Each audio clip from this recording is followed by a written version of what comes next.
The time may come when penicillin can be bought by anyone in the shops. Then there is the danger that the ignorant man may easily underdose himself, and by exposing his microbes to non-lethal quantities of the drug, make them resistant.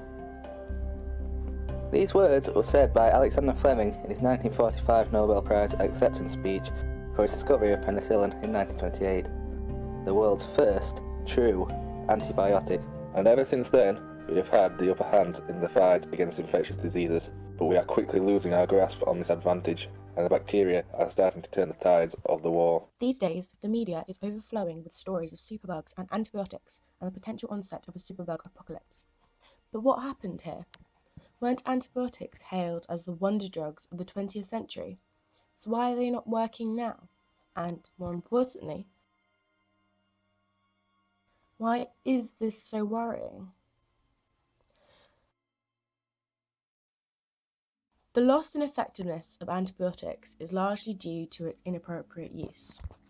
Antibiotics are effective against bacteria and only bacteria. Using antibiotics to treat diseases like common colds, flus, sore throats, and some ear infections, which are caused by viruses, is not only completely ineffective, but also contributes to the increasing antibiotic resistance in bacteria. Using antibiotics for trivial, non-threatening cases like simple cuts, not completing a prescribed course of antibiotics, and taking unprescribed antibiotics all contribute to reducing their effect. This happens because every time a person takes antibiotics, the sensitive bacteria are killed, but a few bacteria survive because they have the genes, a set of inbuilt instructions that determine how a cell behaves, that makes them resistant, and these bacteria multiply very rapidly, giving rise to a large number of resistant bacteria. In addition to this, bacteria have the potential to make other neighbouring bacteria resistant, not just their children. This can happen in 3 ways. Bacteria can pick up genes from their environment, including genes that have leaked out of dead bacterium. Bacteria can pass on their genes by direct contact with each other.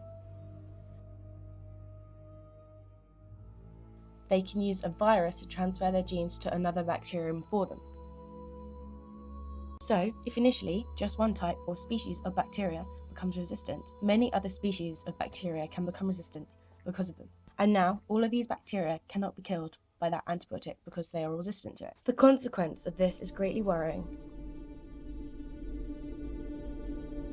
It is largely due to antibiotics that modern medicine has advanced. Complex surgeries like cardiac bypasses and organ transplants use antibiotics post-surgery to control and prevent infections. Cancer patients depend on antibiotics after immune system weakening chemotherapy. Without effective antibiotics, we could be plunged into an era where none of these were possible and even a small scrape could be developed into something life-threatening.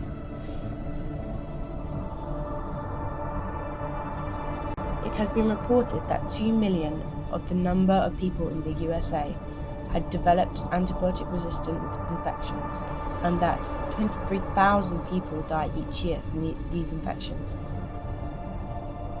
Proof that we have to take action now to slow down, if not stop, the rise in bacterial resistance. Scientists are doing this now by carrying out the extensive research to find new antibiotics or alternatives to antibiotics. But what action can we, as a general public, take to help? Firstly, we can start by using antibiotics as they are meant to be used, for bacterial infections only, and for the entire prescribed period. Secondly, avoid using other people's antibiotics.